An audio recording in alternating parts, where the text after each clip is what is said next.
direbut Ayo, dari Gusti. dalam. Kita harus tinggalkan Majapahit keraton berdiri Majapahit. megah. Tapi siapa sangka, kehancurannya hampir Ayo, Gusti. dimulai bukan dari musuh Kita luar, harus tinggalkan melainkan keraton dari Majapahit. pejabat istananya sendiri. Dan pada malam ketika ibu Ayo, kota Gusti. direbut hanya dalam Kita hitungan harus jam, tinggalkan keraton masa Majapahit. depan kerajaan terbesar Nusantara berada di ujung rambut. Ayo, Gusti. Inilah kisah pemberontakan Kita harus Rakuti tinggalkan keraton dan Majapahit. kelahiran seorang tokoh yang kelak mengguncang dunia, Gajah Mada. Assalamualaikum warahmatullahi wabarakatuh.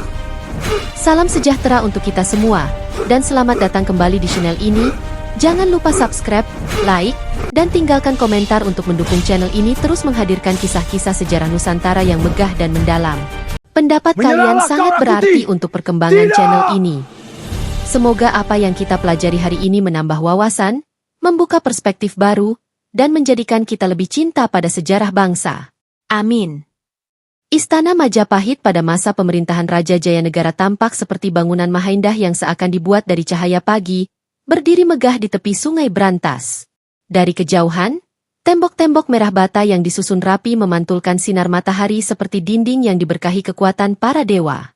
Para pedagang dari negeri jauh sering mengatakan bahwa Majapahit adalah permata di timur, tempat emas dan rempah mengalir tanpa henti, tempat kerajaan-kerajaan tunduk, tempat kemakmuran seakan tak berujung. Namun bagi para pejabat yang hidup di dalamnya, bagi mereka yang bernafas dalam ruang balairung yang dipenuhi asap dupa dan bisikan politik, istana itu bukan hanya permata. Istana itu adalah kapal megah dengan lambung penuh retakan. Retakan yang tidak terlihat bagi rakyat biasa. Retakan yang hanya bisa dirasakan oleh mereka yang setiap hari melihat perebutan pengaruh, persaingan keluarga bangsawan, dan adu kepentingan yang tidak pernah benar-benar selesai sejak kematian Raden Wijaya. Pada siang yang teduh, Balai Agung Majapahit dipenuhi barisan pejabat. Orang-orang yang memegang kekuasaan duduk dalam posisi saling mengukur, saling memperhatikan bahasa tubuh satu sama lain. Para rakrian, para bangsawan, para penasehat, dan para panglima menghadap ke tahta tinggi tempat Raja Jayanegara duduk dengan wajah tenang namun gugup. Usianya masih muda, hampir terlalu muda untuk menanggung beban sebuah kerajaan sebesar Majapahit. Kerajaan yang baru saja melewati perang perebutan tahta dan masih menyimpan luka dari pemberontakan-pemberontakan sebelumnya. Di sisi kanan ruangan berdiri seorang pejabat yang selama ini dikenal tajam dalam berpolitik, Rakuti. Ia tidak terlalu tinggi, tidak terlalu kekar, tidak terlalu keras. Tapi ia memiliki sesuatu yang tidak dimiliki oleh banyak orang di ruangan itu. Kecerdasan yang licik, ketelitian seorang perencana, dan amarah yang disembunyikan dengan rapi. Amarah seperti bara di bawah abu. Selama bertahun-tahun ia melihat istana Majapahit berubah menjadi arena tarik-menarik kepentingan. Para penasehat dekat raja saling menjatuhkan demi pengaruh. Para bangsawan bersaing memperebutkan jabatan, tanah, dan kehormatan. Mereka memperebutkan kekuasaan dengan cara yang bahkan tidak disadari oleh sang raja sendiri. Dan Rakuti, yang pernah menjadi salah satu kepercayaan istana, merasa dirinya berada di posisi yang tidak ia inginkan. Ditinggalkan, disingkirkan dengan halus, namun dibiarkan tetap dekat sebagai simbol kesetiaan. Ia tidak pernah bilang bahwa ia membenci raja. Ia hanya membenci keadaan, namun dalam politik Majapahit, kebencian pada keadaan hampir selalu berakhir pada kebencian pada pemimpin. Majapahit saat itu berada dalam masa yang paling rapuh sejak berdirinya. Setelah Raden Wijaya wafat, tahta diberikan kepada putranya, Jayanegara, yang lahir dari seorang istri selir. Banyak yang meragukan posisinya. Banyak bangsawan yang merasa lebih layak. Meski tahta diberikan secara sah, namun rasa tidak puas menyebar seperti uap beracun. Beberapa daerah masih setia, tetapi banyak juga pejabat yang hanya pura-pura patuh. Di ruang rapat istana, para penasehat sering bertikaian. Satu kelompok mendukung Jayanegara tanpa kritik, sementara kelompok lain secara diam-diam menyebarkan ketidakpercayaan pada kepemimpinan muda itu. Halayuda, salah satu pejabat kuat yang menguasai jaringan intel, sering memanipulasi keadaan demi memperkuat posisinya. Ratanca, tabib istana, diam-diam juga memiliki kepentingan. Arya Tadah, sosok tua lihai, sering berperan sebagai penyeimbang namun tidak lagi sekuat masa mudanya. Di tengah semua itu, Rakuti berdiri sebagai pejabat yang merasa dirinya paling memahami arah yang seharusnya diambil Majapahit. Namun ia tidak diberi tempat, tidak dihargai, tidak dipercaya. Seperti pelayan yang dibutuhkan tapi tidak pernah benar-benar dianggap penting. Suatu sore, Rakuti berjalan sendirian di taman belakang istana. Di sana, jauh dari hiruk-pikuk, ia merasakan sesuatu yang sudah lama ia pendam. Kau lihat, Kuti? Bisik seorang rekan pejabat yang pernah dekat dengannya. Kerajaan ini dipimpin oleh anak muda yang tidak mampu membaca permainan. Kita berada di tangan orang yang tak mampu mengendalikan 7 penasehatnya. Rakuti tidak menjawab. Ia hanya mendengarkan. Kita punya putra bangsawan yang lebih pantas. Lebih dihormati. Lebih diterima rakyat. Tapi tahta malah diberikan pada anak muda yang kurang pengalaman.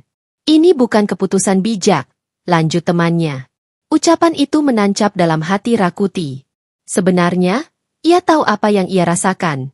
Bukan hanya soal raja tidak cakap, melainkan tentang posisi dirinya sendiri yang tidak pernah naik meski pengabdiannya panjang. Ia merasa diabaikan. Ia merasa direndahkan. Ia merasa dipinggirkan oleh penasehat yang lebih licik dan lebih muda.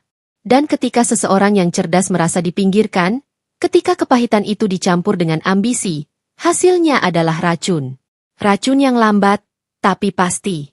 Racun yang mematikan, tapi tidak terlihat. Selama beberapa bulan, Rakuti membangun jaringan. Tidak seperti pemberontak biasa yang mempersiapkan pasukan besar di pedesaan, ia memilih cara yang lebih berbahaya. Ia merekrut dari dalam para pegawai istana yang tidak puas dengan jabatan mereka. Para pedagang yang merasa pajak baru terlalu memberatkan. Para prajurit yang kecewa karena kenaikan pangkat mereka tertahan. Para penjaga gerbang yang merasa keluarga mereka tidak diurus kerajaan.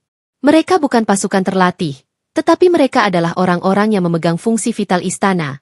Penjaga pintu rahasia, para pengatur logistik, pengirim pesan, bendahara kecil, prajurit dalam, pedagang yang keluar masuk setiap hari. Tidak ada yang lebih menakutkan daripada pemberontak yang tidak terlihat. Dan Rakuti menjadi pemimpin dari bayangan itu. Ia tidak mengumbar janji palsu. Ia hanya mengatakan, Majapahit harus dibersihkan. Dan aku akan memulainya. Dan orang-orang mulai berdatangan di ruang Balai Agung. Jayanegara sering terlihat gugup menghadapi perdebatan pejabat. Ia mencoba bersikap tegas. Namun seringkali ia hanya menjadi simbol, bukan pengarah. Dalam satu rapat, Gajah Mada, yang saat itu masih Bayangkara biasa, berdiri tegap di belakang formasi penjaga dalam. Ia diam, tetapi matanya memerhatikan semua yang terjadi. Ia melihat bagaimana satu pejabat menyindir pejabat lain. Ia melihat ketidakpercayaan antar penasehat. Ia melihat bagaimana Raja bimbang. Ia melihat bagaimana Halayuda tersenyum samar dengan pikiran-pikiran gelap yang tidak pernah ia ungkapkan. Dan ia juga melihat Rakuti. Rakuti tersenyum kepada Raja dengan penuh hormat.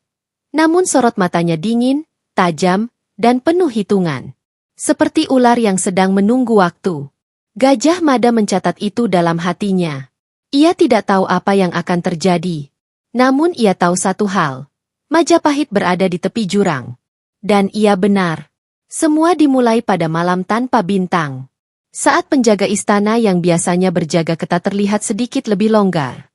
Saat pedagang malam yang seharusnya tidak ada tiba-tiba muncul di halaman luar. Saat prajurit dalam yang biasanya tidak banyak bicara terlihat berbisik-bisik dengan wajah tegang.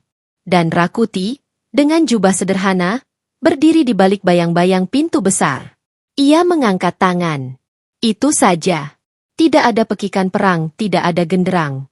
Tidak ada alarm. Hanya satu isyarat tangan. Dan dalam hitungan menit, roda kekuasaan Majapahit berputar ke arah yang tidak pernah dibayangkan oleh Raja Muda itu. Gerbang utama dikunci dari dalam. Pasukan istana yang loyal dibungkam tanpa suara. Gudang senjata diambil alih, pesan-pesan palsu dikirim untuk memecah perhatian. Prajurit-prajurit simpatisan Rakuti menguasai lorong-lorong penting. Istana Majapahit, yang megah, yang tak tertandingi, yang menjadi lambang kejayaan Nusantara, direbut dari dalam tubuhnya sendiri. Diam-diam, rapi, mematikan. Keesokan paginya, ketika suara ayam jantan pertama terdengar, Majapahit telah jatuh.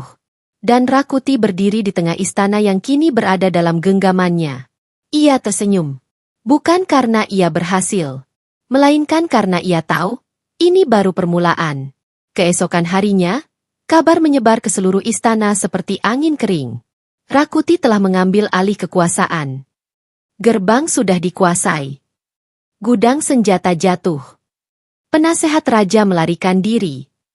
Dan di sudut paling dalam istana, Di bangsal tempat raja bersembunyi dengan wajah pucat, pintu besar bergetar bukan dari serangan musuh. Dari langkah seorang prajurit muda dengan mata yang menyala tajam. Ia melangkah masuk, menunduk hormat, lalu berkata dengan suara yang tenang namun tidak bisa dibantah. Paduka, kita tidak bisa bertahan di sini. Kita harus keluar. Malam ini. Sekarang juga. Nama prajurit itu adalah Gajah Mada. Dan malam itu, ketika kegelapan mulai menyelimuti Majapahit, lahirlah cahaya kecil yang akan membakar seluruh Nusantara. Malam itu, Majapahit tidak tampak seperti pusat kekuasaan terbesar Nusantara. Tidak ada gemerlap obor pesta.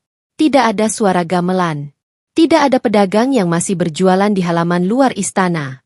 Hanya keheningan panjang yang terasa terlalu janggal untuk diabaikan. Angin berhembus perlahan, membawa aroma tanah basah setelah gerimis sore tadi. Tapi di dalam istana, suasana berbeda, sunyi yang pekat, nyaris menyesakan. Seolah seluruh bangunan menahan napas, menunggu sesuatu yang akan terjadi. Di bagian timur istana, seorang prajurit jaga menguap sambil memegang tombaknya.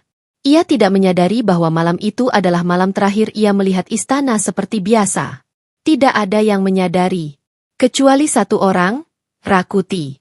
Sebelum matahari benar-benar tenggelam, Rakuti berjalan di serambi batu dekat gerbang selatan. Di balik jubah sederhana, ia menyembunyikan dada yang berdebar, bukan karena takut, tetapi karena rencana yang selama ini ia bangun dengan penuh kesabaran akhirnya mencapai puncaknya. Ia berdiri sejenak, melihat ke arah tembok istana yang menjulang. Ini adalah dinding yang selama bertahun-tahun ia hormati, ia layani, namun juga dinding yang membuatnya merasa terkekang. Waktunya, bisiknya. Dari kegelapan, 4 orang muncul. Pegawai istana, prajurit tingkat rendah, bahkan seorang pedagang yang sengaja tinggal lebih lama hari itu. Mereka bukan petarung besar, tapi mereka adalah orang-orang yang memegang pintu-pintu kecil, lorong-lorong sempit, dan akses yang biasanya tidak diperhatikan oleh bangsawan. Dengan satu anggukan, Rakuti memulai kudeta paling senyap dalam sejarah Majapahit. Satu demi satu titik kendali direbut tanpa suara. Gerbang selatan dikunci dari dalam. Penjaga gerbang utara dialihkan dengan pesan palsu. Gudang makanan diambil alih oleh para pekerja yang sudah disuap. Beberapa prajurit dalam tiba-tiba hilang, diculik tanpa jejak. Para pelayan yang biasanya bekerja di dapur diminta pulang lebih awal oleh orang-orang Rakuti. Segala sesuatu berjalan tanpa pertumpahan darah. Di mata sejarah, pemberontakan selalu digambarkan sebagai dentuman perang. Padahal malam itu tidak ada dentuman. Tidak ada perang. Tidak ada bentrokan. Istana Majapahit direbut seperti seseorang menutup pintu. Pelan. Senang-senang saja. Tanpa menimbulkan kecurigaan. Jayanegara sedang berada di ruang pribadinya, membaca laporan tentang pembangunan kanal di wilayah timur ketika seorang pelayan datang dengan wajah pucat. Paduka, ada keganjilan. Jayanegara mengangkat alis. Apa maksudmu? Gerbang selatan ditutup tanpa perintah, Paduka. Dan beberapa penjaga tidak ada di posnya. Jayanegara menurunkan telapak tangannya dari meja. Ada sesuatu dalam nada pelayan itu yang membuat sang raja merasa tidak nyaman. Ia berdiri dan berjalan ke pintu. Namun sebelum ia membuka pintu, terdengar suara langkah cepat dari luar. Blam! Pintu balairung terbuka keras. 4 bayangkara masuk dengan formasi rapat, membawa senjata. Cahaya obor membuat bayangan mereka memanjang di lantai. Di antara mereka, sosok tegap dengan wajah tegas melangkah masuk. Gajah Mada. Meski pangkatnya masih rendah, ia dikenal sebagai prajurit yang tidak banyak bicara namun selalu muncul di saat yang paling menentukan. Paduka, katanya dengan suara tenang, istana telah dikuasai. Jayanegara tersentak. Apa maksudmu? Sewaktu kita berbicara, sebagian penjaga sudah tidak loyal, kata Mada. Lorong-lorong tertentu telah dipadati orang-orang Rakuti. Kita tidak bisa bertahan di sini. Raja menatapnya dengan ketakutan bercampur kebingungan. Ini, pemberontakan? Iya, Paduka. Di ruangan lain, para bangsawan berlarian dalam kebingungan. Bagaimana ini terjadi? Siapa yang mengkhianati kita? Bukankah semua penjaga telah diperiksa? Suara panik memantul di dinding batu. Namun di tengah kekacauan itu, Gajah Mada tetap tenang. Ia melangkah menuju Jayanegara seperti karang di tengah badai. Paduka, waktu kita tidak banyak. Ia memberi isyarat pada Bayangkara lain untuk menutup pintu dan mengamankan ruangan. Kita harus keluar dari istana. Malam ini. Keluar? Di saat seperti ini? Jayanegara terdengar tidak percaya. Kalau tidak, Paduka akan tertangkap. Dan jika itu terjadi, Majapahit akan runtuh. Kata-kata itu tajam, namun benar. Raja Jayanegara menelan ludah. Tangannya gemetar ketika Gajah Mada memimpin langkahnya menuju pintu belakang. Di sana, hanya ada kegelapan. Namun di balik kegelapan itu terdapat kesempatan terakhir. Gajah Mada bergerak cepat, namun tidak panik. Setiap langkahnya seperti sudah terencana. Ia memimpin raja melewati lorong-lorong sempit yang hanya diketahui oleh penjaga khusus istana. Lorong itu biasanya dipakai untuk keadaan darurat. Namun malam ini, lorong itu menjadi jalan penyelamat sebuah kerajaan. Diam dan tetap dekat di belakangku, bisiknya. Raja mengangguk, suara langkah prajurit Rakuti terdengar dari kejauhan. Kadang dekat, kadang jauh. Kadang seperti mereka tepat di tikungan. Beberapa kali mereka harus berhenti dan menahan napas.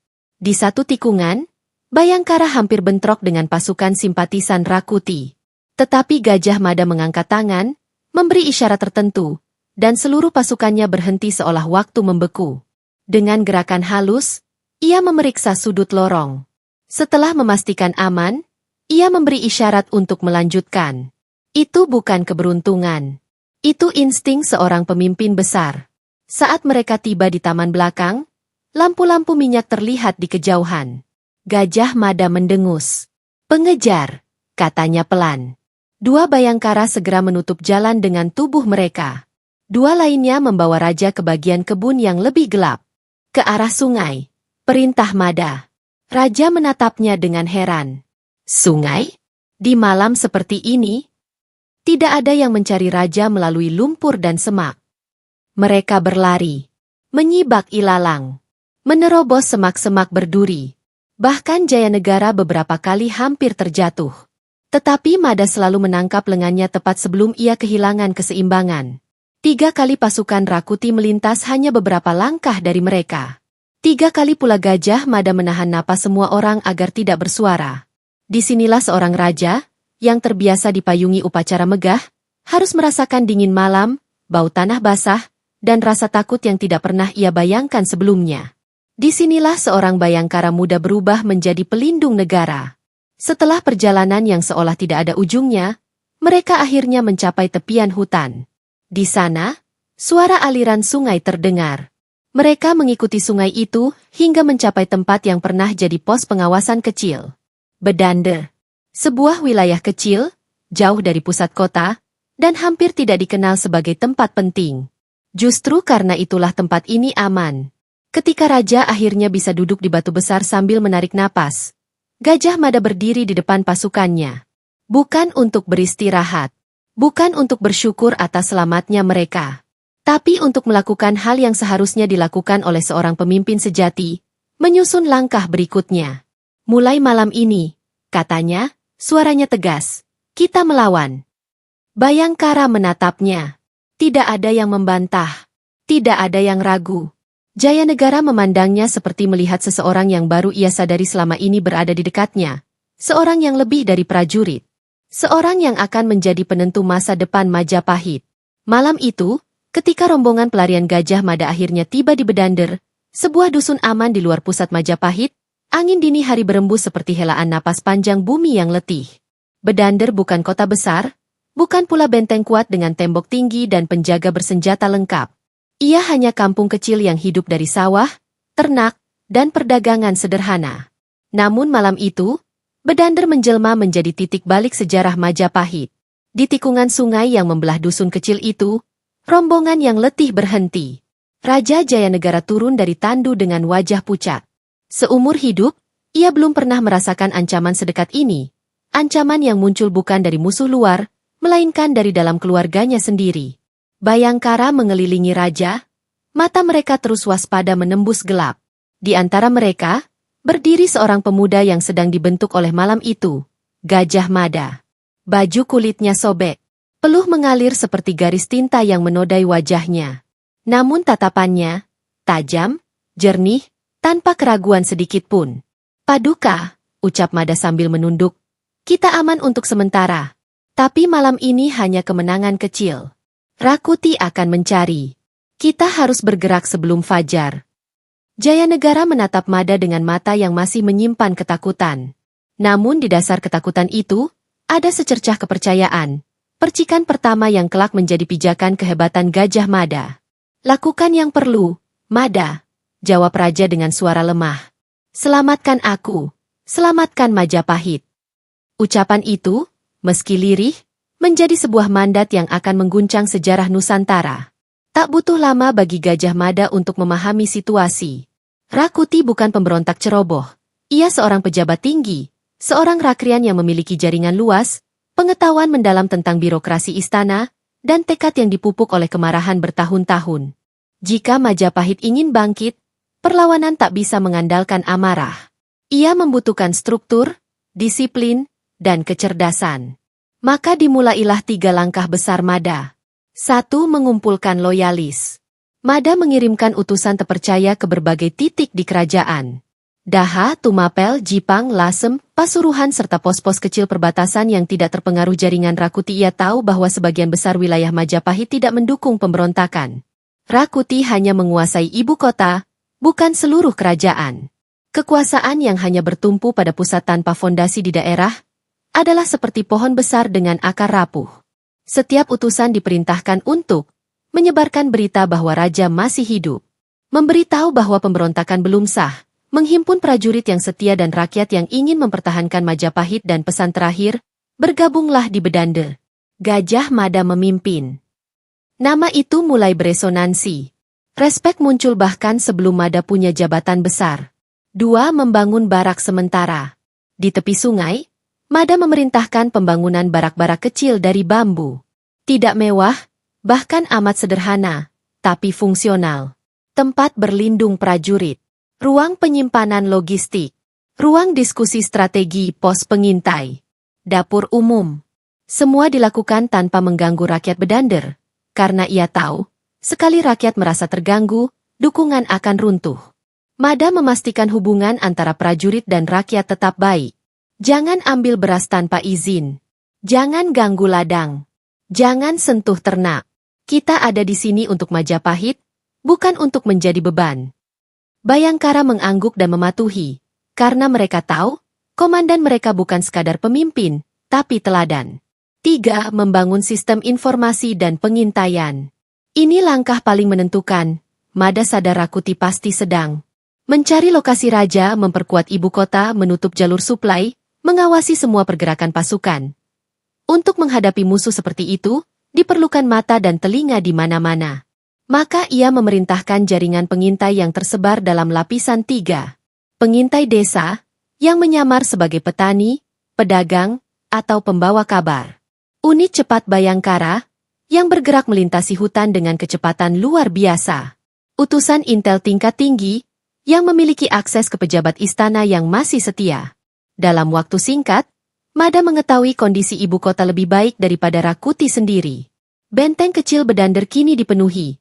Prajurit dari berbagai wilayah, tokoh desa yang ingin berjasa, mantan pejabat yang menolak Rakuti dan kurir yang membawa kabar perlawanan ke setiap sudut Majapahit. Setiap hari, kekuatan itu tumbuh seperti api yang menyambar daun kering. Bahkan yang lebih mengejutkan adalah rakyat biasa datang untuk memberikan dukungan. Beras, kayu bakar, bahan obat bahkan informasi kecil yang sangat berguna. Salah satu penduduk, seorang perempuan tua, mengatakan, "Kami percaya padamu, Gajah Mada. Kami tahu mata yang jujur, dan matamu jujur." Ucapan sederhana itu membuat Mada terdiam lama setelahnya. Ia bukan orang yang haus pujian. Tapi kata-kata itu menyadarkannya bahwa ia tidak lagi sekadar prajurit. Ia telah menjadi simbol.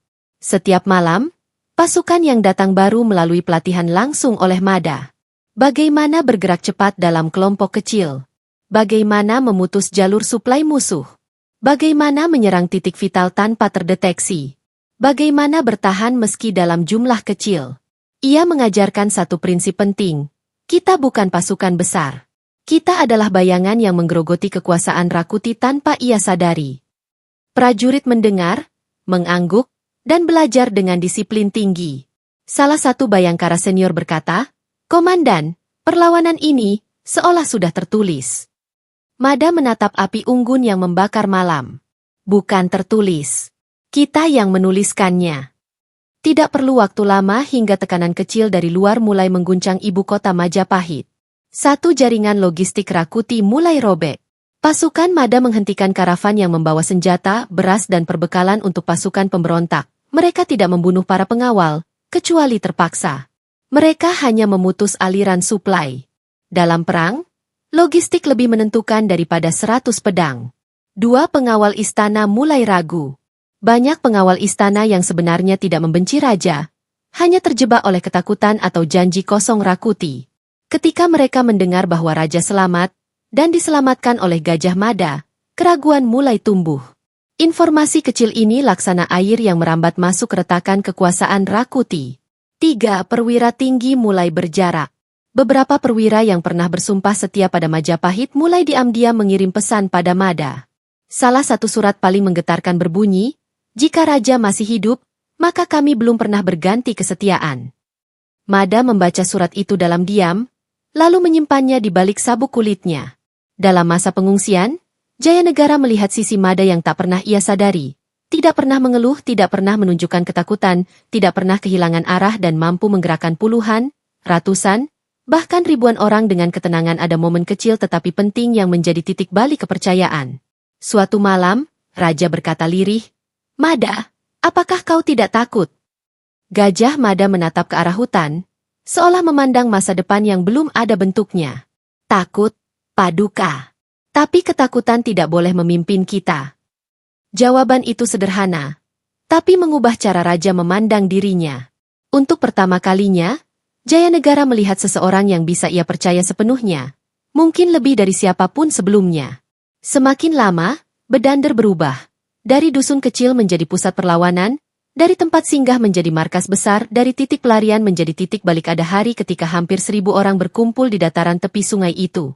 Prajurit lama, prajurit muda, rakyat desa, pasukan pilihan dari Daha dan utusan Tumapel. Semua datang dengan satu tujuan, merebut kembali Majapahit. Mada berdiri di tengah kerumunan, dan tanpa diminta, seluruh pasukan merapatkan formasi. "Komandan Gajah Mada," teriak seorang prajurit dari kejauhan. Semua memandang ke arahnya. "Kami siap. Perintahkan kami." Mada tidak menjawab dengan teriakan, tidak dengan pidato panjang. Ia hanya mengangguk sekali. Gerakan kecil itu disambut oleh sorakan ribuan suara. Majapahit siap bangkit. Dalam rapat malam terakhir sebelum serangan, Mada mengungkapkan strategi dan tujuannya dengan gamblang. Tidak merebut istana secara frontal. Mada tahu itu bunuh diri. Menyerang titik vital yang membuat Rakuti kehilangan kontrol. Ibarat memotong akar, bukan batangnya. Menggerakkan pasukan dalam unit kecil. Mobilitas lebih penting daripada jumlah. Menghindari korban rakyat. Karena rakyat adalah fondasi Majapahit. Memastikan keselamatan raja sebagai prioritas utama. Setelah menjelaskan strategi besar, ia berdiri dan berkata, "Perang ini bukan tentang siapa yang paling kuat, tapi tentang siapa yang paling mengenal lorong-lorong gelap kekuasaan Majapahit. Dan malam ini, kita yang memegang peta." Sorak dan semangat pasukan meledak seperti bara disiram minyak. Majapahit bersiap menyalakan kembali api kekuasaannya. Dan di tengah gemuruh itu, berdirilah seorang pemuda dengan mata menyala, yang sebentar lagi akan mengguncang tahta, sejarah, dan bahkan masa depan Nusantara. Fajar yang paling dingin bukanlah yang diselimuti kabut, melainkan fajar yang turun ketika sebuah kerajaan sedang goyah. Itulah yang terjadi di ibu kota Majapahit pada pagi hari ketika perlawanan Gajah Mada menuju puncaknya. Rakuti, kini duduk di kursi kekuasaan yang direbutnya, berdiri di Balairung Agung. Balairung itu kosong, hening, tetapi tidak damai. Para pejabat yang dulu setia pada raja kini hadir di hadapannya karena terpaksa. Wajah mereka menunduk, bukan hormat, tetapi takut. Bayangan panjang Rakuti membentang oleh cahaya obor. "Majapahit membutuhkan pemimpin yang berani," katanya lantang. Pemimpin yang tak takut mengambil keputusan. Namun hatinya tidak sepenuhnya yakin. Ia tahu Gajah Mada hidup. Ia tahu raja lolos. Ia tahu pasukan berkumpul di luar kota. Dan ia tahu satu hal yang paling mengganggu pikirannya. Setiap jam, semakin banyak kabar tentang rakyat dan prajurit yang berbalik setia kepada raja. Kekuasaan Rakuti seperti tembok tinggi yang retaknya semakin besar, dan ia belum menemukan cara untuk menutupnya. Sebaliknya, Gajah Mada sudah menemukan caranya untuk meruntuhkannya. Di Bedander, malam terakhir sebelum serangan menjadi malam yang tak akan dilupakan oleh siapapun yang hadir. Di dataran yang diterangi api unggun besar, Gajah Mada memanggil semua pemimpin pasukan kecil, bayangkara, dan pengintai. Dengan kayu kecil, ia menggambar skema ibu kota di tanah. Ini adalah jalur utama suplai Rakuti. Tanpa jembatan itu, ibu kota akan kekurangan logistik dan pasukan cadangan. Tidak perlu merebut, ujar Mada. Cukup kuasai selama jam-jam pertama. Potong akses. Ini pusat kekuatan Rakuti. Tanpa senjata, pemberontakan hanya kelompok pejabat tanpa taring. Mada menunjuk sekelompok prajurit muda. Masuk tanpa suara. Api kecil sudah cukup. Ini titik paling berbahaya, tempat Rakuti biasanya membuat keputusan. Tapi Mada tidak berniat menembusnya secara frontal. Kita tidak masuk ke sarangnya, katanya. Kita runtuhkan tembok luar, paksa ia keluar. Seluruh pasukan mendengar dengan tegang. Lalu, Mada menggambar satu lingkaran besar yang mengelilingi ibu kota. Inilah rencana sebenarnya, katanya. Kita hancurkan kestabilannya. Kita buat pasukannya saling menunggu, saling bingung, saling curiga. Ia menatap pasukannya satu persatu. Kita bukan pasukan terbesar. Tapi kita adalah pasukan yang paling tahu apa yang harus dipukul. Semua mengangguk. Semua memahami. Malam itu, sejarah Majapahit mulai diputar kembali. Seperti bayangan yang meninggalkan tubuhnya saat malam menghilang, pasukan Gajah Mada bergerak sebelum fajar datang. Dipimpin oleh Surawira, seorang bayangkara yang terkenal dengan keberaniannya. Mereka bergerak melintasi sungai. Air dingin menghantam betis hingga ke dada. Setiap langkah adalah perjudian antara hidup dan mati. Dari kejauhan, mereka melihat penjaga Rakuti mengobrol sambil memegang tombak. Surawira mengangkat tangan. Isyarat. Unit kecil itu bergerak seperti angin. Satu demi satu penjaga dilumpuhkan tanpa suara. Dan jembatan dikuasai tanpa perlu setetes darah pun jatuh ke sungai. Dipimpin oleh Arangga, seorang prajurit muda dari Daha. Mereka tidak menyerang dari depan.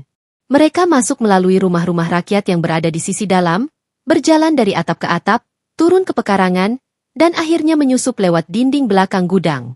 Ketika penjaga mendengar suara, gudang sudah terbakar. Dan Rakuti kehilangan pusat senjatanya dalam hitungan menit. Dipimpin langsung oleh Gajah Mada. Sebuah kelompok kecil bayangkara menyelinap melalui ganggang sempit, menebas penghalang, dan menghancurkan barak kecil di dekat balai komando. Tidak ada serangan frontal. Tidak ada pendobrakan pintu. Hanya kekacauan kecil yang memaksa pasukan Rakuti keluar dari posisi nyaman. Pasukan pemberontak berlarian ke sana kemari, bingung kemana perintah harus diberikan. Dan di balik kegaduhan itu, Mada berdiri di atas atap rumah rakyat, menatap ibu kota seperti pemain catur yang baru menjepit raja lawannya. Waktunya kita membuat sang pemberontak keluar, gumamnya. Dalam balai komando, Rakuti menerima laporan bertubi-tubi. Paduka, jembatan barat jatuh. Gudang senjata terbakar. Pasukan kita kehilangan komando. Rakuti menatap tajam. Mustahil. Mada tidak memiliki pasukan sebesar itu.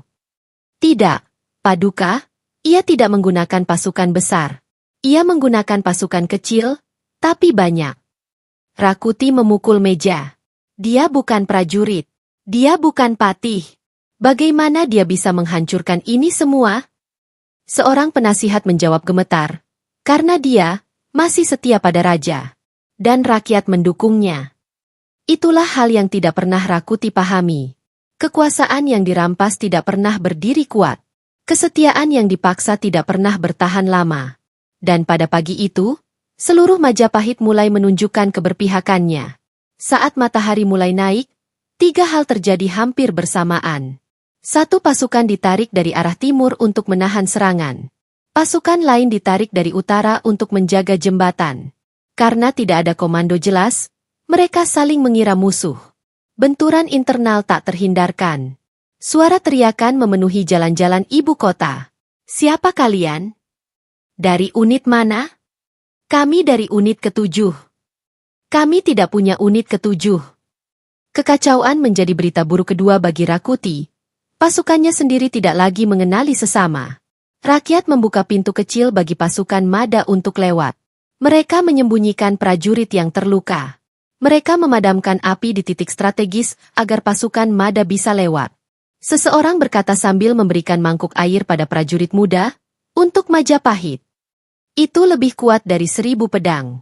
Gajah Mada memberi isyarat kecil dari atas rumah yang ditempatinya sebagai titik pengamatan. Formasi segitiga Bayangkara bergerak. Senyap. Cepat. Mati-matian. Mereka tidak mencari kemenangan besar. Mereka mencari momen penentu. Menjelang siang, Rakuti akhirnya melihat sesuatu yang tidak ingin ia lihat. Pasukan yang menyerbu balai komando bukanlah ribuan orang, melainkan hanya puluhan Bayangkara pilihan. Pemuda berbaju hitam berdiri di depan mereka. Gajah Mada. Rakuti maju ke depan. Atau ini keberanian, atau ini kebodohan. Mada menjawab, kemerdekaan Majapahit tidak butuh pasukan besar. Ia hanya butuh kebenaran dan ketepatan. Rakuti tertawa pahit. Kau hanya prajurit kecil. Kau hanya penjaga raja. Kau benar, jawab Mada. Tapi kini aku adalah orang yang menghentikanmu. Rakuti menghunus kerisnya. Mada tidak mundur. Mereka tidak bertarung seperti ksatria di arena. Mereka bertarung seperti dua bayangan yang saling mematahkan. Serangan cepat, langkah pendek, saling menghitung napas, saling mencari celah. Pertarungan itu bukan tentang kekuatan, bukan tentang usia, bukan tentang gelar. Pertarungan itu tentang dua visi Majapahit yang bertabrakan. Ambisi pribadi versus kesetiaan pada kerajaan. Rakuti menyerang seperti angin badai. Mada menahan seperti batu karang. Dan pada akhirnya, sebuah gerakan kecil, sederhana, tapi mematikan. Mada menahan tangan Rakuti, memutar pergelangan, dan menjatuhkan kerisnya. Rakuti terhempas ke lantai. Napasnya memburu. Matanya lebar, kesadarannya runtuh. Kau menang, Gajah Mada, katanya berat. Bukan aku, jawab Mada. Majapahit yang menang. Pasukan pemberontak menyerah. Balai komando dikuasai. Beberapa hari kemudian, Raja Jayanegara memasuki ibu kota dengan iring-iringan kecil. Rakyat memenuhi jalan. Tidak ada teriakan perang. Tidak ada sorak kemenangan yang berlebihan. Yang ada adalah helaan napas lega dari seluruh negeri. Di samping raja, berdiri orang yang mengubah sejarah tanpa pedang emas, tanpa gelar tinggi, Gajah Mada. Raja memandangnya dan berkata, Mada, mulai hari ini aku angkat kau sebagai Patih Daha. Itu adalah jabatan besar pertama Mada. Bukan akhir. Ini baru permulaan dari seorang tokoh yang kelak membawa Majapahit pada puncak kejayaan. Dan pemberontakan Rakuti menjadi batu pijakan pertama yang mengangkat namanya dari prajurit kecil menjadi tokoh sejarah. Angin musim kemarau bertiup kering, membawa aroma tanah retak dan abu dupa dari seluruh sudut ibu kota Majapahit. Di kejauhan, dari bukit-bukit yang membentengi Trowulan, tampak kain-kain persembahan berkibar dari puncak candi. Hari itu, Majapahit tampak damai. Namun di bawah keteduhan langit biru yang megah, badai perlahan terbentuk tanpa suara. Perburuan terhadap sisa-sisa loyalis Rakuti telah berlangsung selama hampir setahun penuh. Banyak yang telah menyerah, banyak pula yang lenyap tanpa jejak, entah mati di hutan atau melarikan diri ke kerajaan kecil di perbatasan. Tapi satu nama masih terus memicu kecemasan, Lembu Sora. Meskipun Lembu Sora telah kembali menunjukkan kesetiaannya setelah pemberontakan Rakuti, beberapa pejabat tinggi Majapahit memandangnya dengan tatapan curiga. Ia terlalu dihormati di kalangan prajurit, terlalu dicintai rakyat, dan terlalu memiliki modal kekuatan untuk menggetarkan tahta bila ia mau. Di balairung kediamannya sendiri, Lembu Sora berdiri memandangi lukisan dinding yang menggambarkan perburuan banteng. Seorang pembantunya datang membawa laporan. Gajah Mada memanggilmu ke keraton, tuanku, ucapnya sambil menunduk. Lembu Sora menghela napas. Pertemuan yang lain lagi. Mereka seperti tidak ingin memberi waktu bagiku untuk bernapas. Ia mengenakan ikat pinggang kulit serta pedang pendeknya. Bukan senjata perang, hanya senjata simbolis. Tapi pembantunya memperhatikan bahwa tangan lembu Sora sedikit gemetar. Bukan karena takut, karena lelah. Karena merasa terjebak dalam pusaran intrik yang tidak ia ciptakan. Pendopo kerajaan dipenuhi bayangan. Pagi masih terlalu muda, namun sejumlah petinggi, bayangkara, dan penasehat telah berkumpul. Gajah Mada berdiri tegak di tengah ruangan, tangan disilangkan, dengan tatapan mengarah ke lantai, berpikir. Arya Tadah berdiri di sisinya. Diam, membaca suasana. Saat lembu Sora masuk, percakapan terhenti. Mata-mata menoleh. Di wajah mereka tidak ada senyum, hanya kehati-hatian. Pamit sembah. Lembu Sora menunduk. Silakan duduk, Sora, jawab Gajah Mada. Namun nada suaranya terdengar datar.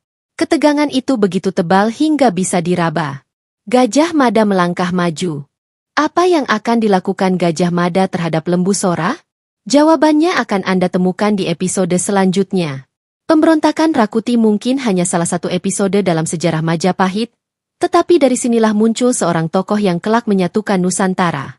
Kisah ini mengingatkan kita bahwa sejarah besar sering dimulai dari keputusan yang luar biasa di saat paling gelap. Jika kalian ingin kita lanjutkan ke kisah berikutnya seperti pemberontakan lainnya, perjalanan awal Gajah Mada sebagai Patih Daha, atau intrik politik Majapahit yang tidak pernah diceritakan di buku sekolah, tulis di kolom komentar. Jangan lupa subscribe, like, dan bagikan video ini agar lebih banyak orang mengetahui sejarah Nusantara.